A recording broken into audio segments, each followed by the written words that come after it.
dengan judul Pancasila dalam Lintasan Sejarah Bangsa Indonesia.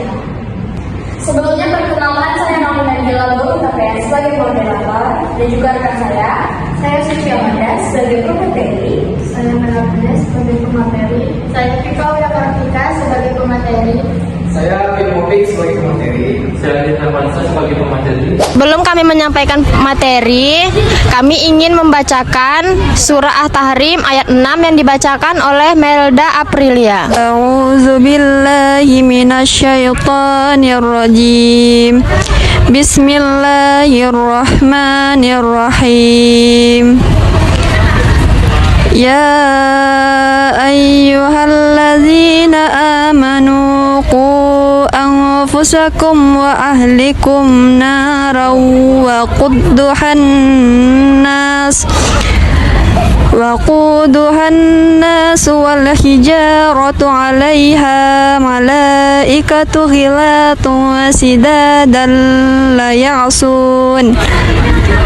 لا يعصون الله ما أمرهم ويفعلون ما يؤمرون.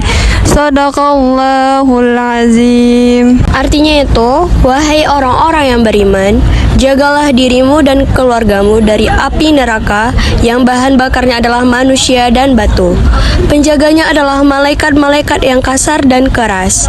Mereka tidak durhaka kepada Allah terhadap apa yang Dia perintahkan kepadanya dan selalu mengerjakan apa yang diperintahkan. Tidak lama-lama, kami akan menampilkan pemateri kami yang pertama, yaitu dari Rian. Di sini saya akan menjelaskan tentang kemerdekaan akal historis dan proses perumusan pertama.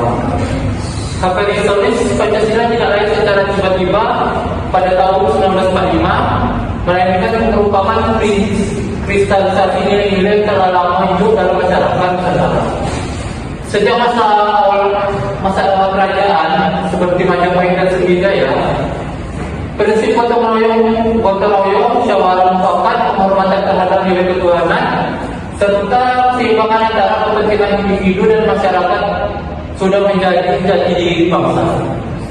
Jejak historis tersebut dapat ditemukan dalam karya dasar klasik seperti Negara Kertagama, karya Putra Panca, dan Sutasoma, karya Putra Tua, yang menegaskan semua yang diinginkan kita. Selanjutnya yaitu proses perumusan. Pada masa pendudukan Jepang, dibentuk Badan Pendidikan Usaha-Usaha Persiapan Kemerdekaan Indonesia atau BPUPKI yang bersedia antara 20 Mei sampai 1 Juli 1945. Forum ini menjadi ruang perdebatan mengenai dasar negara dengan munculnya gagasan dari beberapa tokoh utama seperti Muhammad Yamin yang menekankan pentingnya persatuan, keadilan sosial dan ketuhanan. Yang kedua, Supomo yang menawarkan konsep negara yang terartistik, yakni menghindari konflik antara kepentingan individu dan negara. Yang ketiga yaitu Soekarno yang dalam pidatonya dalam 1 Juni 1945 memperkenalkan istilah Pancasila sebagai 5 dasar negara. Selanjutnya dikabarkan di sini keputusan kompromi kemudian disepakati pada tanggal 22 Juni 1945 dalam bentuk piagam berharga oleh panitia 9. Dokumen ini mencerminkan sintesis antara aspirasi nasionalis dan kelompok regulis. Meskipun perumusan sila pertama masih menjadi perdebatan. 2. Awal kemerdekaan, penetapan dan ujian 1945 sampai 1959. Baiklah, saya akan menyambung materi yang telah dijelaskan teman saya tadi. Ujian awal Pancasila langsung menghadapi tantangan ideologis. Pemberontakan PKI Madiun pada tahun 1958 berupaya mengganti Pancasila dengan ideologi komunis. Gerakan Darul Islam atau Tentara Islam Indonesia atau yang disebut DI atau TI yang muncul di Jawa Barat, Aceh, dan Sulawesi memperjuangkan pendirian negara Islam. Kedua peristiwa ini menunjukkan peran Pancasila sebagai benteng ideologi sekaligus perekat kesatuan nasional sejak awal kemerdekaan.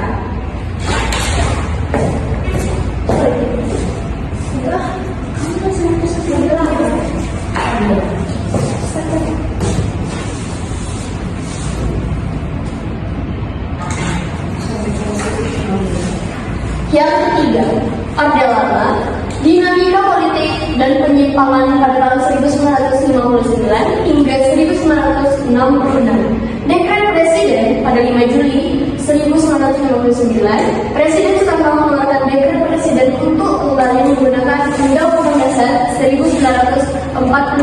Setelah persetujuan gagal menyusun konstitusi baru, dengan dekret ini Pancasila kembali ditegaskan sebagai dasar konstitusional negara. Dan selanjutnya akan saya bacakan konsep Nasarkom dalam upaya menyatukan kekuatan politik yang beragam. Soekarno mencetuskan konsep Nasarkom atau nasionalisme agama komunisme. Meski dimaksudkan sebagai sistesis politik, implementasinya dinilai penyimpangan karena memberi ruang bagi ideologi. Ujian terbesar krisis politik mencapai puncaknya dengan peristiwa 30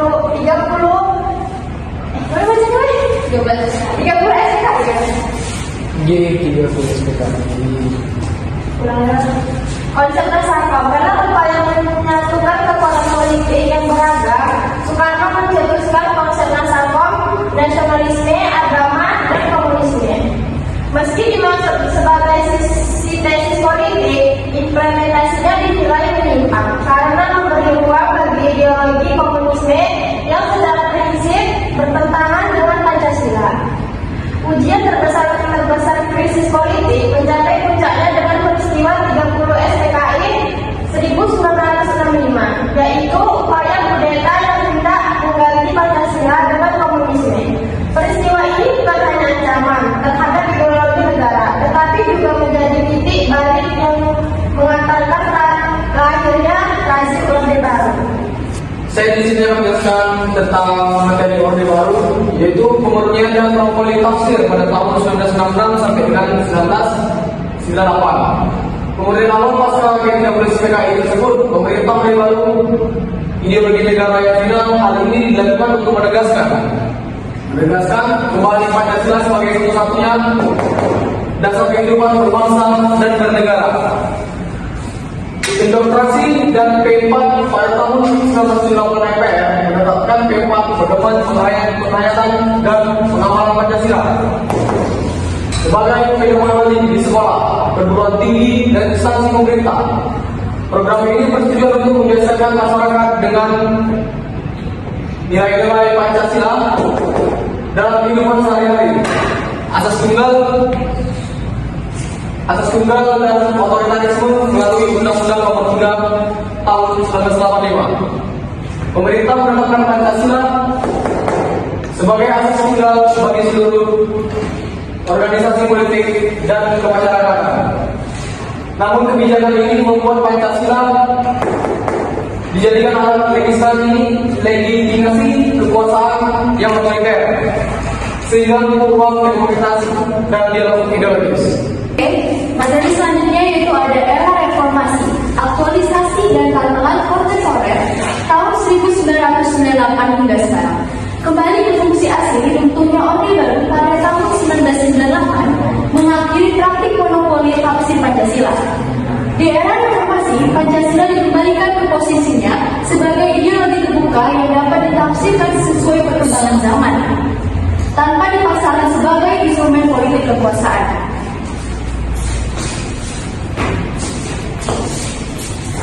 Dalam reaktualisasi, pemerintah membentuk Badan Pembinaan Ideologi Pancasila atau yang disebut dengan BPIP melalui Kepres Nomor 7 Tahun 2018. Lembaga ini bertugas mengutamakan nilai Pancasila dalam kebijakan publik dan pendidikan. Di bidang pendidikan, pemerintah juga merumuskan program profil pelajar Pancasila guna membentuk generasi muda yang berkarakter inklusif dan berwawasan kebangsaan. Baik, kesimpulan akan saya bacakan sendiri.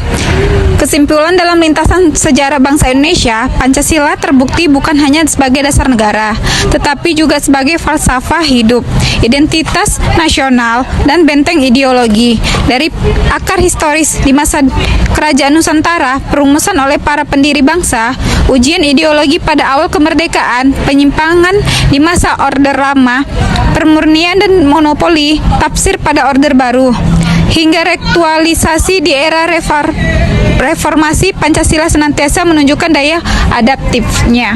Sekian, itu saja yang dapat disampaikan dan ditampilkan oleh